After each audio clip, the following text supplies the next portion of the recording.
Well, hey, on today's show, I have the marketing director at Grace City Church and my friend here, Connor Meek, on the show. Come on, welcome to the show, Connor Meek.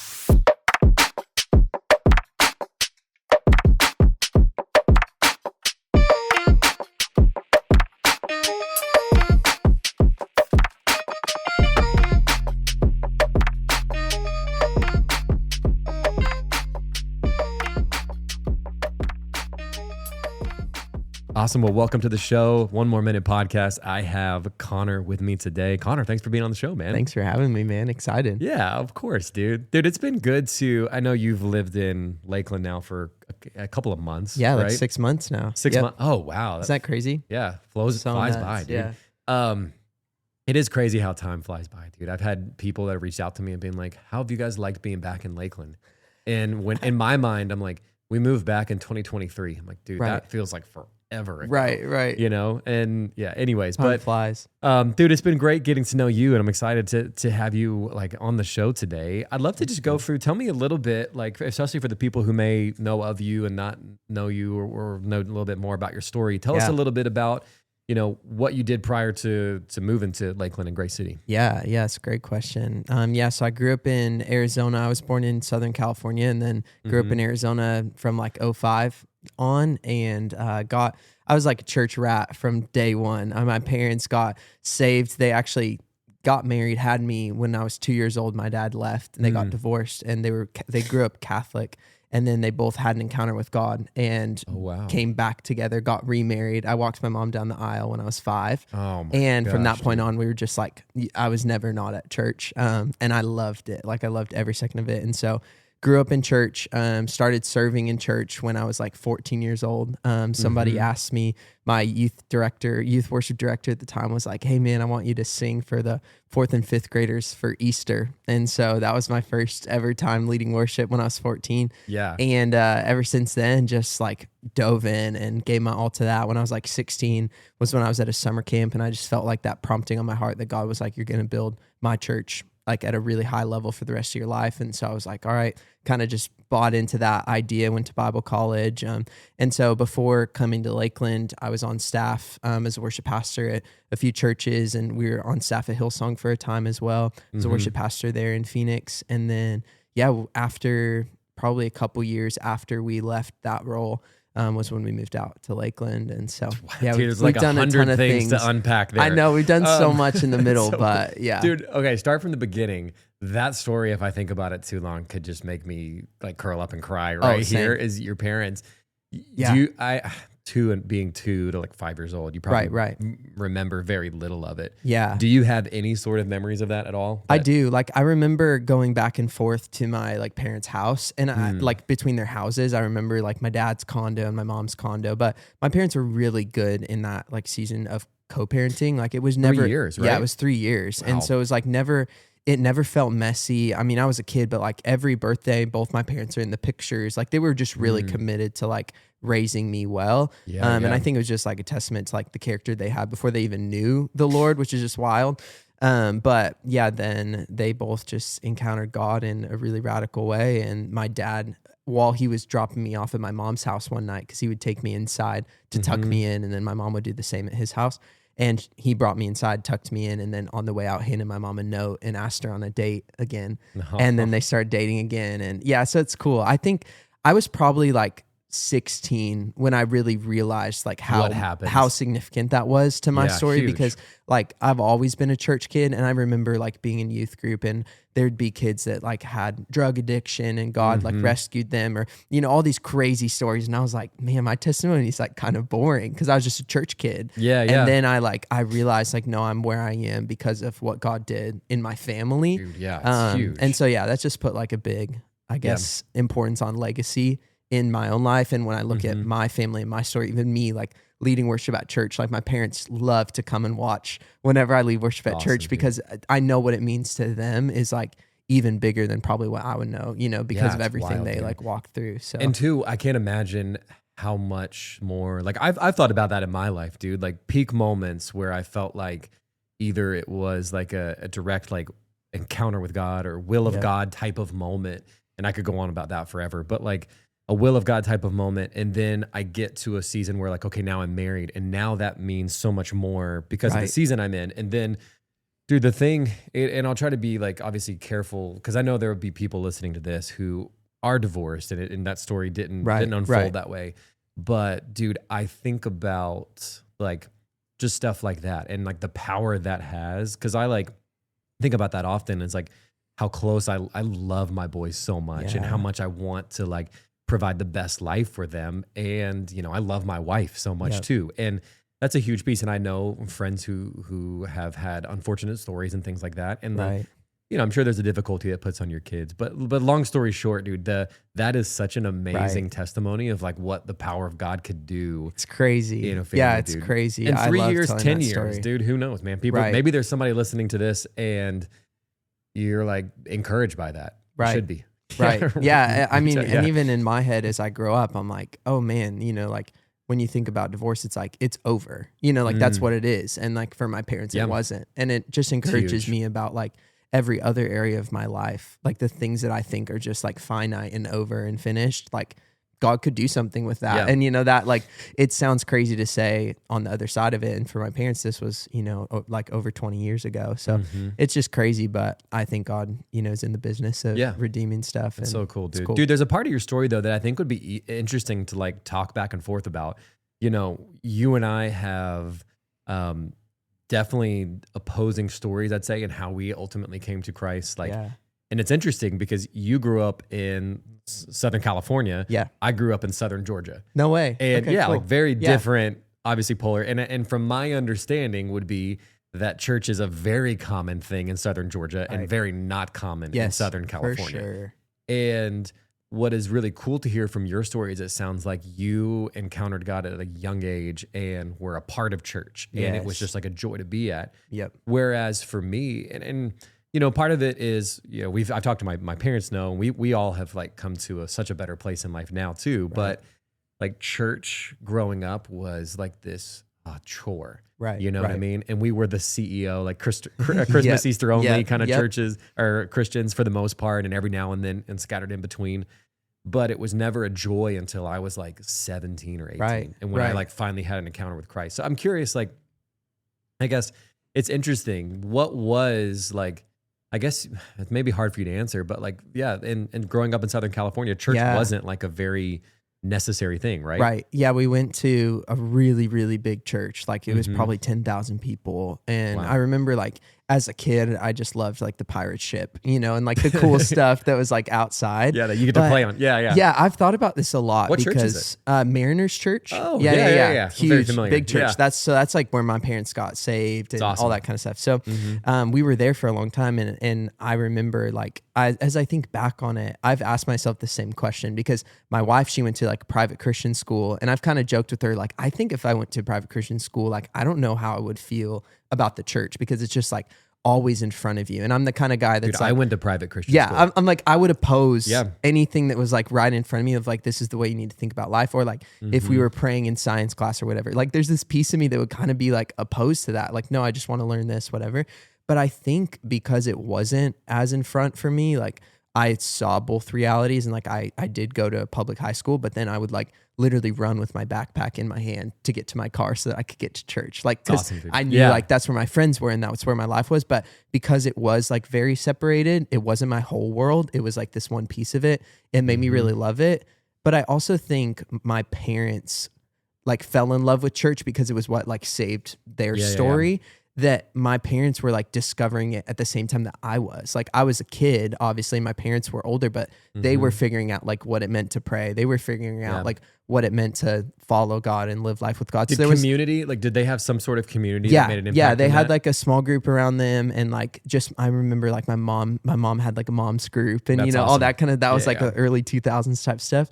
But I just remember, I think they were so excited about it and it was just like so much a part of their conversation with like enthusiasm. It wasn't like this is just what our family's done forever, you know, because like I have now like great grandparents and like my grandparents have like come to know Jesus and like they're great examples, but I didn't really have a like this is my like grandfather like of our faith or you know whatever like that was in my house always. And so it's been cool to kind of like have my parents like be that and almost like be in a way like starting that for generations in our family. But I think for me, falling in love with the church so young was like my parents were also like falling in love with it at the same time. And so it was almost a family thing. Like they wanted to be there just as much as I did. That's cool. That was really cool. Yeah, it's interesting, man, because for me, I would say I got saved around the time of 17, 18. Truly, it's interesting too, because I grew up as a kid going to private Christian school for the most part, a Baptist school in South Georgia. And you know, I think that's why I asked you about the community piece, because I think that's kind of one of the key factors. And it's like God can do so much on his own, but I do think he uses a community to relay a lot. Because I remember going, even the times that we did, and we'd bounce around because it felt like we were just trying to figure out what would stick, and nothing was sticking. And I never really had a moment where like somebody came out and made me feel like I was welcomed or anything like that. Even as like a, you know, an 8-year-old, a 12-year-old or whatever. You know, one point, actually, I don't know if you've ever really shared much about this story, but I did start going to church very like consistently around the age of like 13 or 14. Because this guy who was like a music teacher for me at the time, he was also a youth pastor. He would pick me up and bring me to church. And it was in like the backwoods, dude. It was like a church of 40 people. But I started to fall in love with it. And it was because I had community. He was believing in me, all this stuff. And unfortunately, like maybe a couple months or a year into that, it came out that pretty publicly that he was like cheating on his wife and doing all this sort of crazy stuff, and just completely turned away from church and God and all that. And that messed me up for a little while, probably till like 17 or 18, when I had another youth pastor who did the same thing, but this time successfully. It made me feel like appreciative. But dude, I remember being around 18 and going to church and just falling like same. I would get up it was my senior year of high school. I would be like tailing it to church to like sort music, dude. Totally. Like I was just sorting sheet music, and I like loved it. I wanted to be there. And that actually drew my parents there, I'd say, long story short. And they would. That's cool. So we were all kind of falling in love with church around the same time. It was such a special thing, dude, to look back on and to be like, oh, cool, our whole family kind of had a moment together. You know? It's the best. I remember similarly, I got out early my senior year of school, and I knew when the parking lot light would turn green. Like I knew what minute it happened. And so I would like literally run to my car. I'd park in this certain spot just so I could get that first light, because I didn't want to have to wait like 2 more minutes. You know, I just wanted to be there. And I would even bring a change of clothes like in my car so that I could change before I got to youth group, because I just felt like I could be myself there. And I don't know. I fell in love with it, and I still love it. Like the same. That's cool, man. Yeah. It is so great. Dude, it was funny because my first experience with it was being like, I was in a band at the time, and my youth pastor had come to one of my shows, been like, hey, you should really come to our church and play guitar. Cool. And he just believed in me. I was not living for Christ whatsoever, but he would let me play guitar.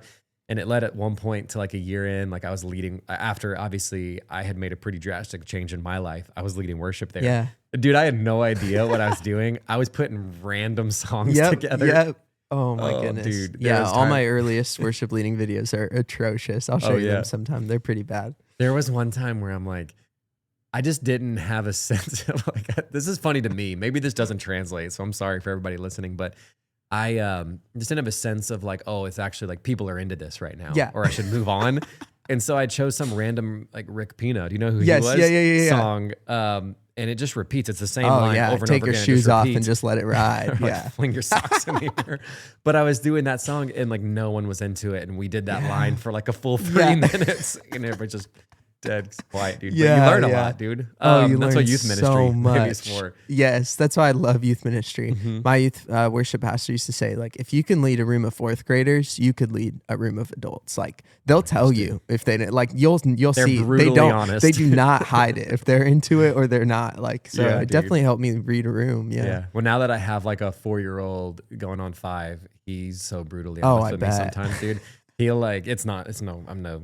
Hidden that I'm not destined for hair for much longer. But like he looked at me one time, he's like, you have baby hair. I was like, thanks, bud.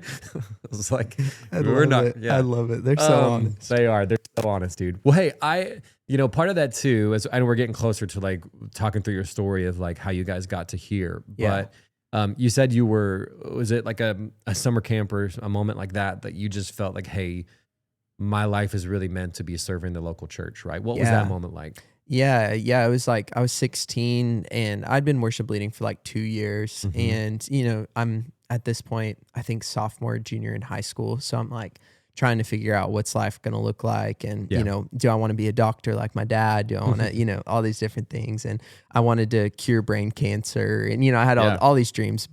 I feel like everyone wants to be a marine biologist, at some point growing up. That's so wild, I wanted to do that. Yeah. It's like a shared experience. The more I tell people, I'm like, yeah, I either want to be like a doctor, a marine biologist, or a pastor. They're like, I want to be a marine biologist too. I bet every boy at some point in their life has said, I want to be, because I know Leo has said that. He's 4, dude. He said, I want to be a marine biologist. I don't know how he got it. But I think it's just like an infatuation with like wildlife or I don't know, the outdoors, the deep sea. But anyway, so I was in that world and just kind of trying to figure that out. And then I remember we were at a camp, I think it was at Biola University, and we are like around a campfire, and then, they were leading worship, and then at some point they just asked like, hey, does anyone feel a calling to vocational ministry? And I didn't really know what vocational even really meant. I was just like, I feel like, I'm connected to this in some way.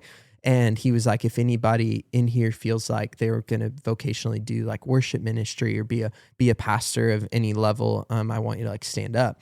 And the funniest part is I never even stood up, but this like other kid stood up and I saw him stand up. And then I was like, you know what? Like, I kind of feel that. Like, I'm with him, And I literally don't know to this day, like, who that kid is. I don't know what he's up to. But it was like, it wasn't this crazy, like, I'm in tears, like, conversion moment. But it was just like I just feel like my heart's, like, drawn to that. And, like, seeing that kid respond in that way just, like, prompted something in me to be like, maybe that's me too. And so then it just kind of started that journey of like, all right, I'm going to give this a chance. Like I shared that with my pastor, and it's even like getting onto like later when we'll talk about us like moving here and all that stuff. Like it really starts as just like that prompting for me, I feel like, and it wasn't this like skies parting, like, hey, you're going to be a worship pastor at this place and, God's going to do all these things in your life. But it was just kind of like hey, I think God's on this, and my heart's like drawn to this. And so I just told my youth director like that exact thing. I was like, hey, when they said that, like my heart got kind of hot, and I was like, I think this might be for me. And so he just like made room for me to explore that. And so I started leading worship, and well, at that point I'd been leading worship a couple years, but I started doing it at a higher level, interned at my church, like all that kind of stuff. And then just really fell into it and fell in love with it, and found kind of like got more comfortable in it, realized like, oh, I do have like a voice for this. And people started speaking things over my life and like affirming that. And it just kind of grew and grew and grew. Yeah. Yeah, it's huge, man. It's like, there's maybe like a really small, even saying like the audible voice of God. I don't know if I've had that necessarily. I've had moments where I've been like, man, this is the closest thing I've ever felt to like this is probably the voice of God. And those things were both all really great. Totally. But those moments where I just feel like, man, I just feel like this deep down. Yeah. And I know like, I think our Pastor Andrew has said this to me before too, but because he was like my pastor too, even when I was in college, is like having those moments of, I don't know, was this God, was this not? It's like, there's a legitimacy to asking like, hey, is it good? Right. You know what I mean? Right. Like, is it, hey, I feel like I might be called to go into ministry. It's like, okay, that's a good thing. Totally. Like, just take a little step into that and see what happens. You know what I mean? And God may honestly, ultimately really define that. That's one thing that I feel like in the last couple of years or so, I've been really passionate about is knowing that ministry is a pretty wide term. Right. You know what I mean? Right. There's a reality, and there are definitely people who have been called to an actual pastoral or youth pastor role. But I think for the lack of understanding of how broad and how many things can be ministry. Oh, there we go. I'm back. Okay, my mic went out for a second there.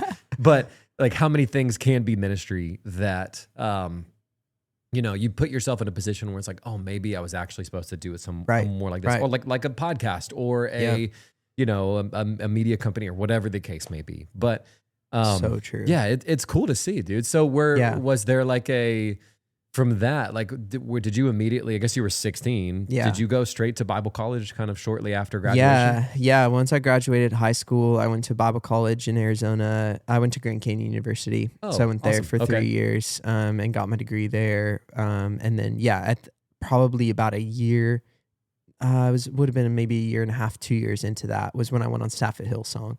So I finished out kind of my degree online while I was on staff there. But, So let's talk a little bit about like the decision. Obviously, you and Jordan are here now.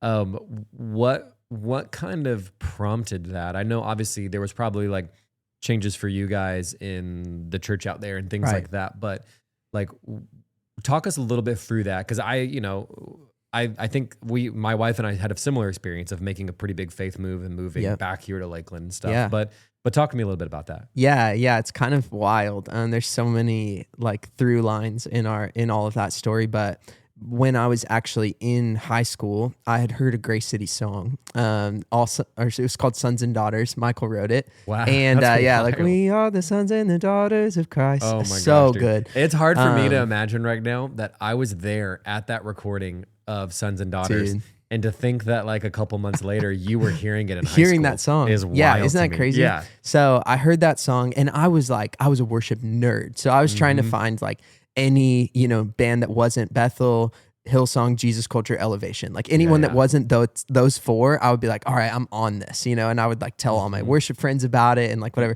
So I found Grace City and I was like, oh guys, like there's this church, in Florida, they're Hillsong family, like they have great music, whatever. And so I actually convinced my youth group to do Sons and Daughters. So I led that song in like 2017.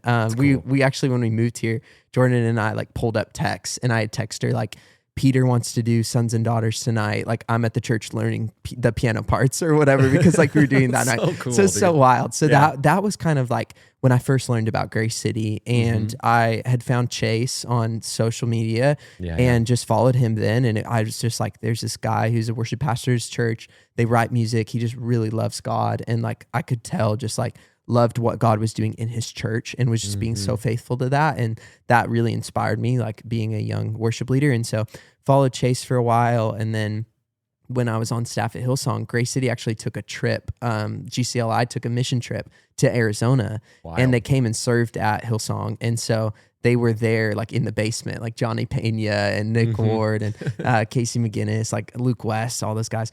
And they were there serving in our basement. I felt so bad because it was just filthy. Like it was a job that no one would have wanted to do. So I hung out with them like all week, and I knew they were from Grace City. And so we kind of made some connections and had just stayed friends. And then it would have been last summer, I got invited to do a youth conference in Orlando with some friends. And I came out for that, and I told Jordan like, hey, we should go down to Lakeland because I've always wanted to go. Also, I had thought about coming to school at SCU, and I had like prayed about that in 2018, and just timing wasn't right. And I'm really grateful that we stayed, but so it was always on our mind. And so then we came down, visited Lakeland, and on our way back, I was like, all right, so when do you want to move?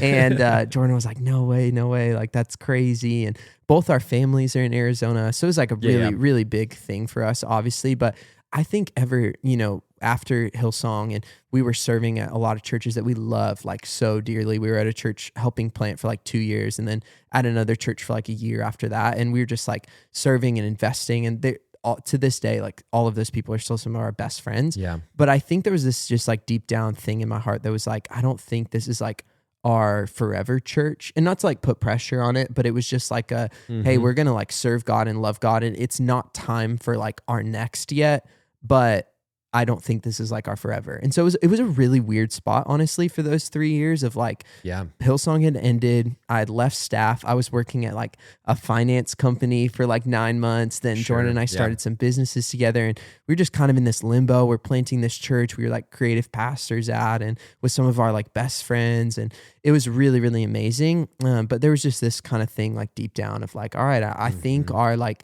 assignment to Arizona specifically was like coming to an end. But we didn't know what that would look like, past that. And so we came and we took that trip in like last summer, and then we hung out with the Peñas we got lunch with them, and they were like, would you ever move to Lakeland? And I was like, yeah, totally. Yeah. And Jordan was like, no way. Like, what are you talking about? So we got home and we just kind of started processing all of that. And I just told Jordan, I was like, hey babe, like, I feel like God's on it. Like, it was just that same feeling of like, I don't know, like the details. It wasn't like the skies parted and it was like, hey, you're going to move to Lakeland and you're going to do this, this, and this when you get there. It was just like this sense in my heart and my spirit of like, this is that like next thing that we've kind of been like anticipating. We just haven't known what it is. And so then we just kind of kept praying and praying and praying through that.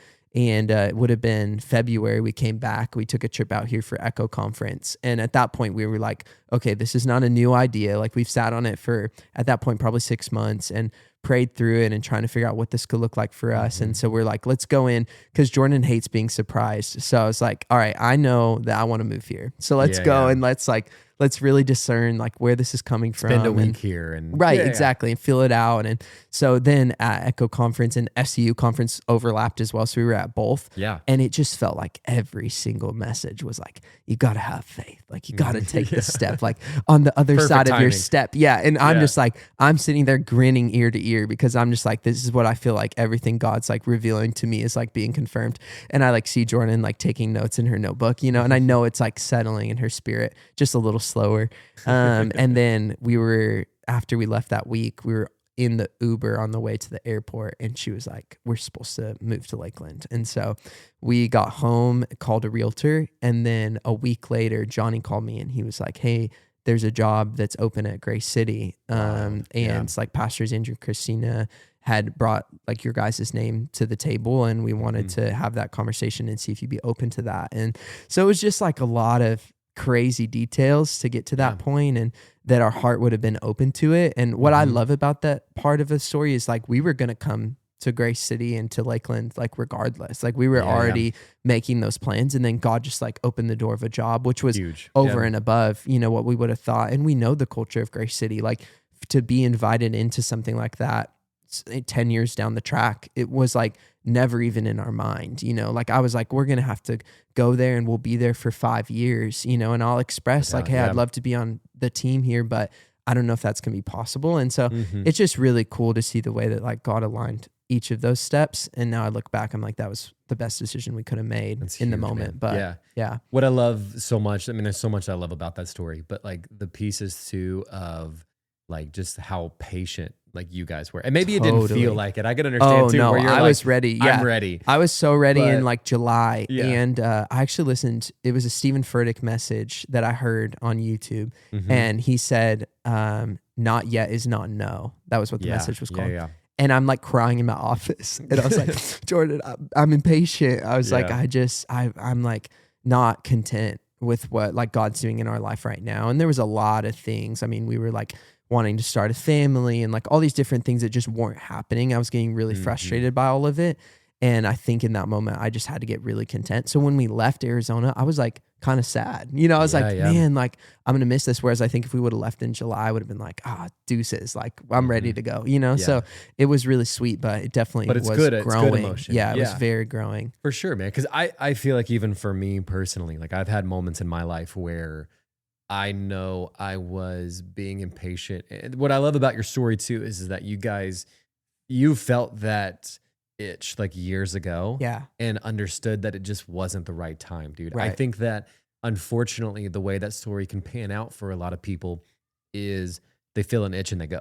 Right. You know what I mean? Right. And then there's this, like you get to 5-10 years down the road and you look back and you have 4 to 5 different moves because you kept getting that itch to do something else.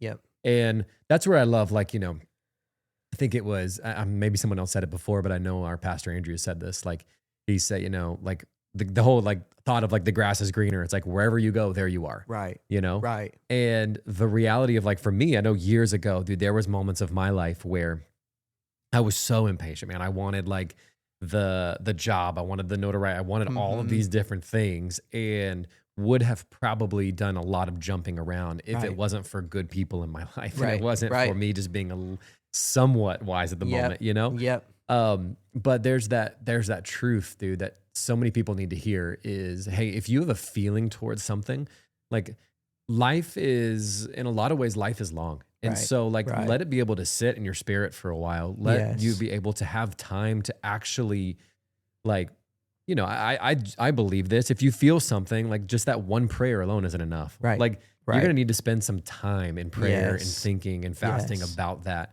And man, if maybe that happens 5 years down the road, it's like amazing, you know? But the patience you Exactly. guys had is really cool. I'm sure it didn't Yeah. feel like that Yeah. always. No, it was very hard to cultivate. But I think like the last 3 years that we spent in Phoenix were like some of the most fruitful ones that we could have had. And I always tell friends this, and I think it's been true in our story. Like the will of God is too big for you to miss it. So like I tell Jordan all the time, like I think we were supposed to be in Lakeland, and God was like putting that on my heart in 2016, 2017. It just wasn't going to be for like 8 more years. But I think that was always in my heart. And like we would have got here one way or another, whether I came here for school, whether I came here for something else, like God was leading us toward this, like for right now. Yeah. But I think it's really beautiful that like we got here the way we did, you know, because sometimes it's like, it can be really painful or it can be really hard. And not to say that it wasn't hard to leave. Like it was so hard. I remember like driving away and saying goodbye to like my father-in-law, and like Jordan's in the car crying. Her dad's like the sweetest, like kindest person in the world. I'm like, this sucks. Like this is really, really hard. Yeah. But then at the same time, there's just been so much grace on it. Like we talk with people and they're like, how, like, wait, you guys moved here this year? It's like, yeah. Like they're like, oh, we thought you've been here for years, you know? And that's like the thing that I think God can do when you're patient is like God can take that time that I felt like we need to be using this. Like we need to be using this to build our life in Lakeland, and we need to be using this to like advance the dreams that are in my heart or whatever. And God like totally redeemed all of that. And I'm like, I look back at what could have been 3 years of like really painful, like relationships and struggle and like strife. And it's like, not that it's all been easy, but there has been just like such a grace over all of it. And like, you were able to enjoy it. Yeah. Like we haven't cried once about missing home. And that's like, that feels weird, but it's like, we just both have this feeling like deep in our heart of like, there's grace on this new season for us. Like we didn't rush it. We were really faithful to like wring out the towel in a way of like everything that was our life before this move. We really did feel like we got every like last drop out of it. Yeah. And so now I'm like, it helps me be really confident, like going into this new season of our life of like, we did that with patience, like we did it well. And I think God's just like blessed it. And it hasn't been the easiest, but there's been so much just grace and like favor, honestly, on all of it. So, and there's so much fruit too, because the patience you guys experience, and because of being able to have that feeling, but wait for God's timing. Right. You had a job and you have community already. Yeah. It's so much better. And I mean, even the places that, you know, I was looking at places on Zillow like 2 years ago, and I'm like, our house is better than the place that we would have had then. And you know, all that stuff. It's like God knew everything that he was doing. And I'm grateful that like we were patient with it. And I think we did the best we could to just keep like our head down kind of on the stuff that was right in front of us, even though like it was really interesting. Like the last church that we were at, from the jump when I came on their leadership team, like I told them, hey, like this thing, like this dream to move to Florida is in our heart. And so like they knew that from the rip. And that was a really interesting like dynamic to walk out of. Like I'm kind of on like a part-time like staff role at this church, and they all know, and I know that like we're going to leave. Like the second that God says like, go now, like we're going. And like, that was a weird place, but I think it was also like God made those like 8 months so incredibly like fruitful, and, you know, it made them really impactful. And so I think I'm very, very grateful looking back that like we did wait. And I think, you know, I got into ministry really young. I like honestly had my dream job when I was like 21, you know, like doing what I was doing at Hillsong was like, that was my dream. Like everybody I admired and all of my heroes like were coworkers, you know, it was just wild. And then to like not have that, I think I felt a lot of pressure to like build my life back to something like that again. And that God had to do a lot of working on like the inside of my heart to be like, I'm going to put you right where you need to be. And like the efficiency and like the, I guess, effectiveness of your life is like on me, you know, like God's going to take care of that. And I just got to be faithful, like be where he wants me to be. And then whatever I get to do while I'm there is awesome, you know? And I think we can put a lot of pressure on like, well, I got this calling when I was young, or I got this thing. And it's like, I mean, Jesus didn't start ministry until 33, you know? And the amount of things, like I think when I think about the story of Jesus, like the thing, maybe top 3 that blows me away the most is like for him to sit and get mocked, or like for him to sit and do a miracle and then be like, don't tell anyone. You know, like if I'm the son of God, like I want everyone knowing that. 100%. When I'm in middle school, it's like, dude, you better know, like, my dad is God the Father.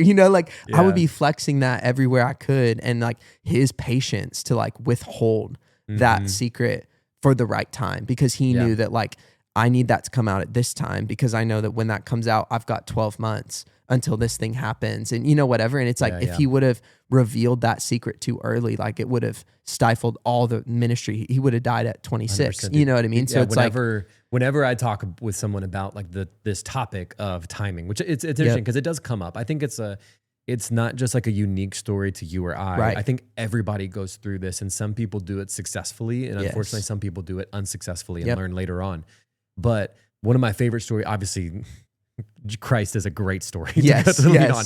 But two is that of the Apostle Paul. Yep. And dude, like there's an amazing guy, N.T. Wright. I've said this 100 times. I love but him. like he did this research, and the reality from what most historians would believe is that Paul's conversion there, where he's changed from Saul to Paul, has this incredible experience with God and changes his life. Like we read it in context in the scripture, and it sounds like the next day he was out doing ministry. Right. And that's not the case. It was about 10 years is what they guess. It's like going back. I remember the first time I read that, and it was at a pretty unique point in my life too, of asking myself that question, like, hey God, if you called me to just stop and to learn for 10 years, how would I take that? You know what I mean? And there's a reality too of my understanding of like, what God can do in that timing is far better than anything I could do in any sort of amount of time. You know what I mean? And so like, how great is it for me to wait? There's that thought of like, man, I would rather stop now and just allow him to take me on this journey and be exactly where I want to be at 10 years for me. I'm in my 40s, but like in my 40s, and rather than me just try to scratch and claw my way to whatever it is. And then I look back 40s or 50s and been like, man, I missed it. Right. Totally. I don't want to miss that. And I also like don't want to get somewhere and be like, I got myself here. You know what I mean? Like there's nothing fun about that. Like I can't even think of, dude, and I obviously understand my age. I'm 33. Like I can't think of anything in my life where I've been like, I'm so proud I got myself here. Like I did this all on my own. God had no help in this. Yeah, you know what I mean? I can't think of thing. anything worth it. Right. Like, and when you get there, it's just exhausting because you got to prove it, and you got to, you know what I mean? But when it's like, no, my story is like, I waited on the Lord, and he came through for me. He gave me this opportunity, or he gave me this role or whatever. It gives you like a different confidence because you just walk in, you're like, I don't have to prove this to anyone. Like I didn't get here because I did XYZ and I got XYZ degrees. Like some stuff is just like, God just breathed on it.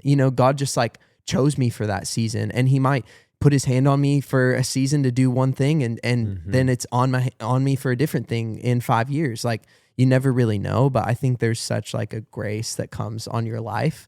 And this level, like it just gets insecurity like fully out of the way, but I think there's just too many people like trying to make their life like, and it's good to have like big God-sized dreams for your life, but they're not yours to like make for yourself. Like God is going to partner with you, and he's going to lead you strategically to certain things, and that's going to help you get there. But you kind of just got to make it about like, I'm just going to follow God well in today. And like when he needs my attention, like he'll get it, and that's 100%. That was what was so encouraging to me when we were about to move, was just like, I'm going to keep doing what I'm doing, and God knows how to get my attention.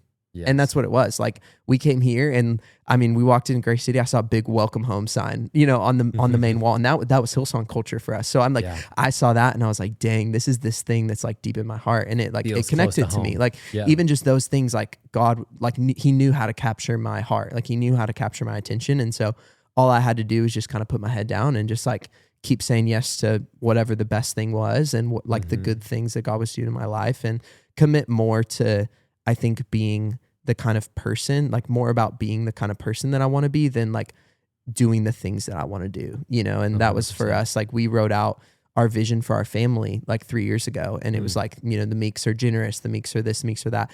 And I was like, does being here help us do that or not? And it's like grounding stuff like that versus just being, oh, I want this really big life and I want to have really big influence for God. It's like, that's awesome.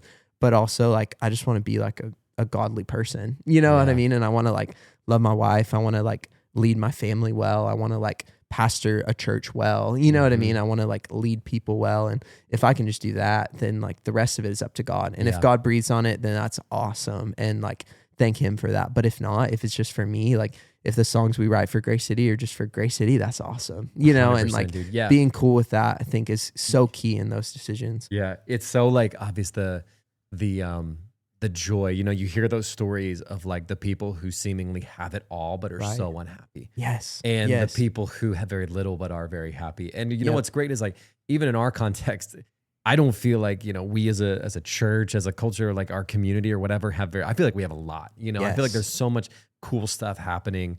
You know, the unique thing is, and I understand, and there are amazing churches all throughout the country, the world. And even if you're listening to this from another state, then hey, I can guarantee you there's an amazing church near you. For our context in our city here in Lakeland. Man, it was the thing that drove us to come home to Lakeland. Like, you know, I could go down this story for a while, but like we made a move, went up to Pennsylvania, be near family. And I think God used pieces of it for a season, but there was always this like longing. And when we came back to it, it just all felt like it was fixed, of like the community, the culture, and all of that. And there's something very special, you know, happening at our church. That I just think God has his hand on, and I love it, dude. I love being a part of it. I love seeing, obviously, lives change. I love seeing people who feel like they were lonely not feel lonely anymore. You know? Dude, I've loved this conversation. I feel like we could go on for hours, man. But I really appreciate you being on. I think we'll have to do this again. Absolutely. At some point, I would love that. Awesome, man. Well, dude, thank you for being on.